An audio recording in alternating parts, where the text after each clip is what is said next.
Hey everyone, Golden Ninja 3000 here again.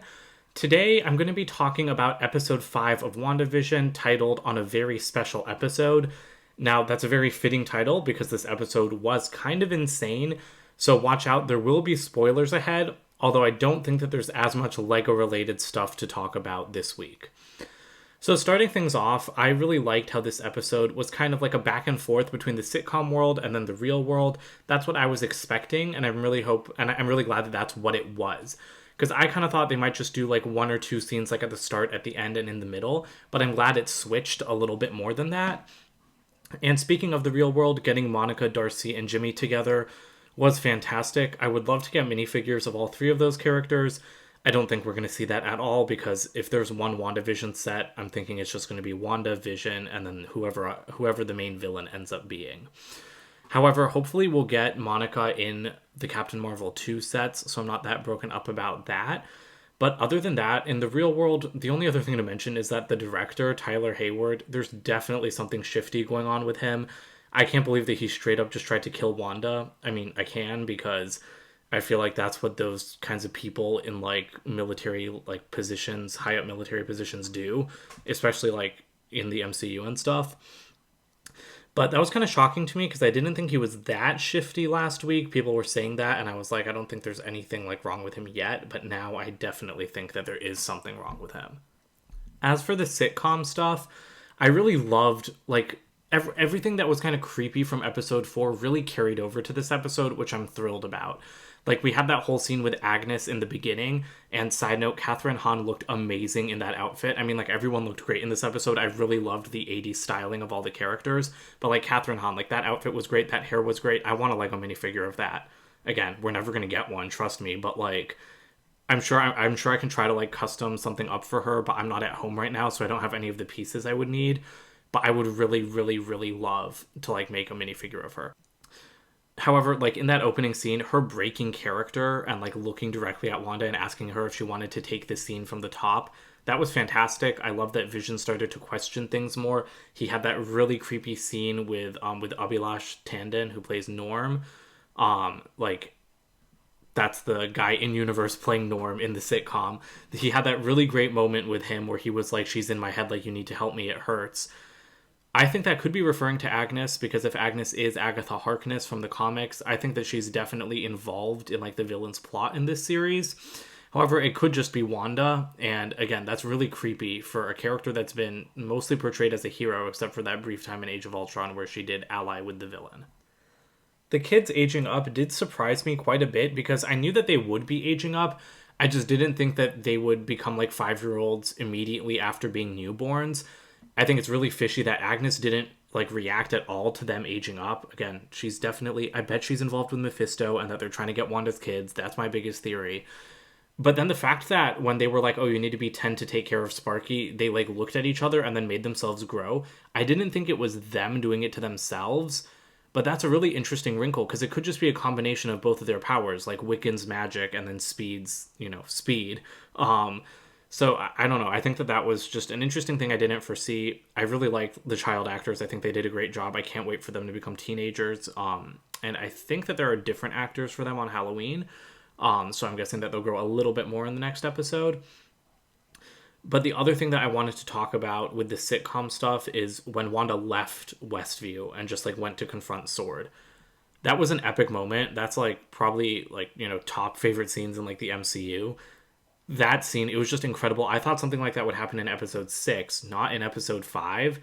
And like Elizabeth Olsen looked amazing in like the Endgame outfit. I don't like the ginger hair on her, but it looked fine like at night and everything. And then just like the way she walked out and like mind controlled everybody, it was just epic. Like, I'm really happy that Wanda has like her proper full power set back because it was taken away from her for Civil War, Infinity War, and Endgame. And that's something that's always really bothered me. Wanda and Vision having a bit of marital trouble and arguing a lot, I also really liked that, especially Vision like expressing anger. I wasn't sure like why it was so odd to me that he was like getting so mad, and then I realized it's because he doesn't really show emotion, Like, he definitely loves Wanda, but it's like he's never gotten like that passionate, I feel like. So that was really interesting to see. And then of course they were interrupted by the surprise arrival of Evan Peters as Pietro. I don't know what's going on there. That was spoiled for me. I did see it in the leaks, and it was reported on by Fandom Wire, and also like the Spanish voice actor that dubbed Evan Peters in the Fox X-Men movies leaked it like weeks ago. So it's kind of like WandaVision's worst kept secret, but it seems like plenty of people were still surprised, so I'm really happy for them. And I'm glad I knew beforehand because it let me adjust to like the idea of Evan Peters being the MCU's new Quicksilver. I don't know if he'll stick around, but I also don't think that he's the Peter Maximoff from the Fox X-Men movies because he has different hair, he speaks differently, he seems to be much more like comic Quicksilver where he's a little bit cockier and more arrogant. And so I think that that's really interesting, but I really wish that they just brought Aaron Taylor Johnson back. Obviously, we have to let the series play out and see where they're going with Evan Peters, but right now I'm just wishing that they had just brought the original MCU Quicksilver back because he really deserved another shot. And then to come back around to the Lego talk, I would really love a minifigure of Wanda from the 80s, like her second 80s look, the one that's kind of more Roseanne with the blue shirt and then like the curly hair. I really love that look for her.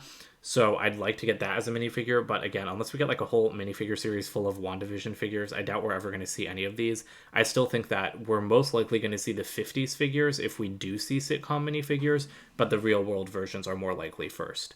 However, speaking of the real world versions, I need an Infinity War Endgame Scarlet Witch minifigure.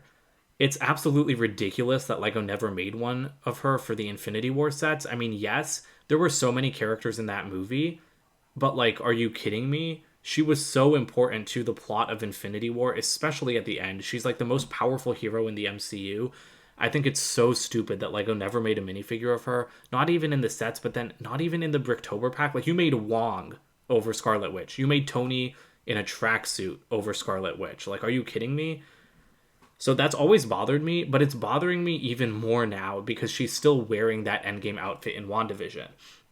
And with her likely getting a proper superhero suit in WandaVision, like headdress and all, I don't think that we're going to get an Endgame minifigure of her because I think that if WandaVision gets a set and if it is a real world version of Wanda, it's just going to be like the new look that she'll have in Doctor Strange 2.